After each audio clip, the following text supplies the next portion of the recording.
हसन, पाक फौज की जानिब से जो दहशतगर्दों के खिलाफ हम देख रहे हैं कि घेरा तंग करने और खासतौर पर भारत को हम बड़ा बर वक्त जवाब देते हैं उनकी तमाम कार्रवाइयों के हवाले से, लेकिन भारत बाज नहीं आता, इस तरह की कार्रवाइयाँ करता चला आता है। लेकिन आपको लगता है कि जितनी भी हमारी कोशिशें हैं, जितनी भी काविशें हैं, जो बर वक्त हमको जवाब देते हैं, अब उनके जो रिजल्ट आने का या उनके समरात हासिल करने का वक्त आ गया?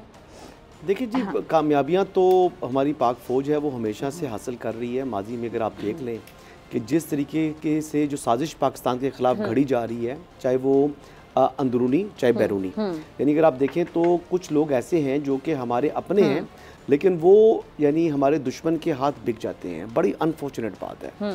जब वो लोग हमारे बिक जाते हैं तो फिर वो अंदर दीगर लोगों को वर्गलाते हैं और वर्गला कर जो है वो अदम इस्तेकाम से दो चार करने की कोशिश करते हैं। जैसे आज आपने बताया कि जिस तरह ये साहब जो है ये आलाकार बन गए, ये पहाड़ों पर चढ़ गए, वहाँ पर उन्होंने समझा कि ये हो रहा है वो हो रहा है, लेकिन एक्चुअली हर बंदा अपने मुफाद के ऊपर चढ़ रहा है और कोई जो ड्रग की स्मगलिंग कर रहा है, कोई वेपन्स की स्मगलिंग कर रहा है, कोई जो है वो रॉ से पैसे ले रहा है। तो ये ऐसी चीज़ें तो माजी से चली आ रही हैं, लेकिन एक शुक्र अल्हम्दुलिल्लाह के हमारे इदारे वो दुश्मन की साजिश को ना सिर्फ समझते हैं बल्कि उसको काउंटर करने के लिए अमली इक़दामात करते हैं। और फिर कोई ऐसा शख्स जो कि एंटी स्टेट है और वो कौमी धारे में आना चाहे तो उसको वेलकम भी करते हैं। यानी जितने भी मुसल्ला लोग जिन्होंने यानी बंदूकें उठाई, अस्ता उठाया, पहाड़ों पर चढ़े गए, लेकिन जब उन्होंने राह रास्त पर आने की कोशिश की तो फिर उनको राह रास्त पर आने की उन्होंने पूरा भरपूर और ये बड़े दिल का मुजाहरा किया गया, बड़े दिल का।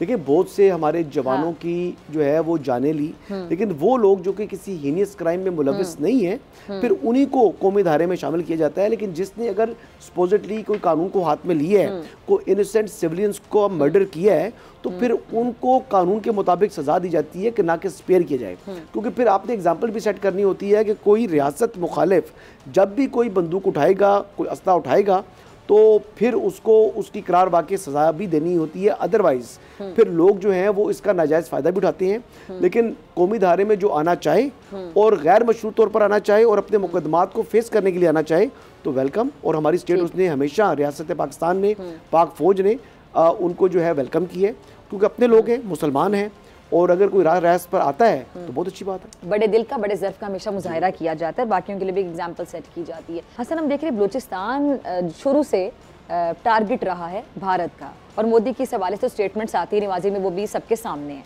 फिर जिस तरह की दहशतगर्दाना एक्टिविटीज़, कार्रवाइयाँ, फिर कुलभूषण यादव हमारे पास जीती जागती एग्जाम्पल है, उसको क्यों भेजा गया, और आए दिन इनके रॉ के एजेंट्स जो पकड़े जाते हैं पूरी दुनिया में एक्सपोज हो रहे हैं, बेनकाब हो रहे हैं। कनाडा वाला इशू भी आपके सामने है, और अभी अमेरिका का भी हाल ही में जो इशू था वो भी आपके सामने। अब तो दुनिया में एक्सपोज हो रहे हैं कि किस तरह अपने एजेंट्स को, अपने ऑफिसर्स को, ये बाकायदा ट्रेंड लोगों को वहाँ भेजते हैं और वहाँ पे कत्ल की साजिशों में मुलविस होते हैं। खालिस्तान तहरीक के जो लोग हैं उनकी कत्ल की साजिशों में किस तरह मुलविस रहे।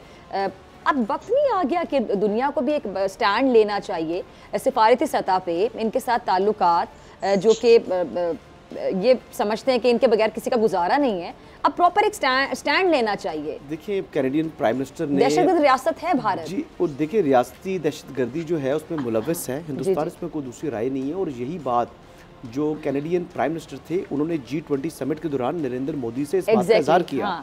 तो ये चीज़ तो बड़ी वाज़ेह है, लेकिन इसके बावजूद जो हिंदुस्तान है उसकी हटदर्मी है। वो कभी भी अपना जो किया हुआ उनके जो इक़दामात होते हैं गैर कानूनी या दहशतगर्दी के ज़ुमरे में जो चीज़ें आती हैं उनको वो एडमिट नहीं करते, बल्कि उसके ऊपर ढिठाई और आगे से हटदर्मी का मुजाहरा करते हैं। एक चीज़ तो ये है। दूसरा, अगर हम अपनी बात करें, चले वो तो उन्होंने खालिस्तान के हवाले से किया, तो उसके लिए तो मतलब हमारी सिंपथीज तो जो खालिस्तान के लीडर्स हैं, क़यादत है, उनके साथ हैं, और कैनेडियन गवर्नमेंट के साथ भी है कि उनकी सॉइल के ऊपर एक क्राइम कमिट हुआ है। लेकिन हम अपनी जो हमारा जो मुल्क है, हमारा देश है, हमारा वतन है, यानी बलूचिस्तान के हवाले से, तो बलूचिस्तान में काफ़ी अरसे से कुछ हमारे ऐसे जो सो कॉल्ड बलोच जो है सरदार हैं, उन सरदारों ने दुनिया के सामने ये तासुर अपनी तरफ से झूठा प्रोपेगेंडा बिल्ड करने की कोशिश करते हैं। शायद वो बहुत मजलूम है और उनके साथ बड़ा जुल्म हो रहा है। आपको मालूम है कि ये मिसिंग पर्सनस का जितना ये जो बयानिया घड़ा जाता है, इसकी हकीकत में अगर कोई है भी तो अगर वो 100% उसको बयान कर रहे हैं तो उसमें से 2% वो होगा, और उससे ज़्यादा शायद पंजाब में भी ऐसे लोग होते हैं। और जिन लोगों ने जो मिसिंग जाते हैं तो उन्होंने कुछ ना कुछ तो किया होता है ना, यानी एक चीज़ तो ये भी है। अब दूसरी बात आ जाए जी के यानी मतलब लोगों की ज़हन साज़ी की जाती है किसी भी इशू को लेकर और चीज़ों को एग्जैजरेट किया जाता है, और इनमें से कुछ बलोच सरदार ऐसे हैं जिनको मैंने अपनी आंखों से लंदन में देखा है। ठीक है। और आज मैं की बात नहीं कर रहा, मैं 2002-2003 की बात कर रहा हूँ। उस टाइम पर वो जिस किस्म की लग्जरीज लाइफ गुजार रहे हैं, जिस किस्म के काम किए बगैर वो बरतानिया के अंदर रह रहे हैं, और वो जितनी अयाशी कर रहे हैं, तो वो उस अयाशी की फंडिंग उनको यहाँ से बलूचिस्तान से तो आ नहीं रही, तो वो वहाँ पर जाकर इंडियन एम्बेसी से जाके वो पेमेंट लेते हैं। जब वहाँ से पैसे लेकर आकर तो वहाँ पर भी वो नवाबों में जैसी ज़िंदगी गुजार रहे हैं। तो इतना बड़ा नवाब तो यहाँ से कोई भी नहीं होता जो लंदन में जाए और लंदन में जाके नवाबों से भी बढ़कर जो है वो ज़िंदगी गुजार रहे हो। तो ये बड़ी एक वेकअप कॉल थी मेरे लिए, यानी मैं उनको मिलता भी था, मैं उनको जानता भी था, लेकिन उस टाइम मेरी उम्र बड़ी कम थी, उनको अंडरस्टैंड नहीं कर सका। अब हमारे जो ऐसे लोग जो कि एक्चुअली प्रो पाकिस्तान है, जो रियासत पाकिस्तान के लिए उन्होंने झंडा उठाया, रियासत पाकिस्तान के खिलाफ लोगों के खिलाफ उन्होंने अपना असला उठाया और एक डिफेंस लाइन क्रिएट की, लाइक जैसे शफीक मेंगल। आप देखें कि शफीक मेंगल को यहाँ पर ऐसा उसको पोर्ट्रे किया जाता है जैसे शफीक मेंगल को बहुत बड़ा दरिंदा है और जो शायद कोई बड़ा जो है वो जालिम आदमी है, but he is pro Pakistan. उसने हमेशा रियासत पाकिस्तान की बात की, उसने पाकिस्तान परचम की बात की, पाकिस्तान फौज के हक में हमेशा रैलीज निकाली, पाकिस्तान की फौज के साथ हम आवाज हुआ।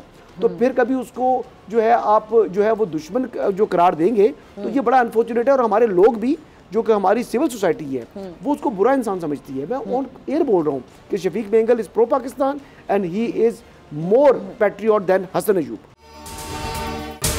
अगर आपको ये वीडियो पसंद आई तो सब्सक्राइब करें और बेल आइकन पर क्लिक करें। सब्सक्राइब करें और बेल दबाएं ताकि कोई खबर रह न जाए।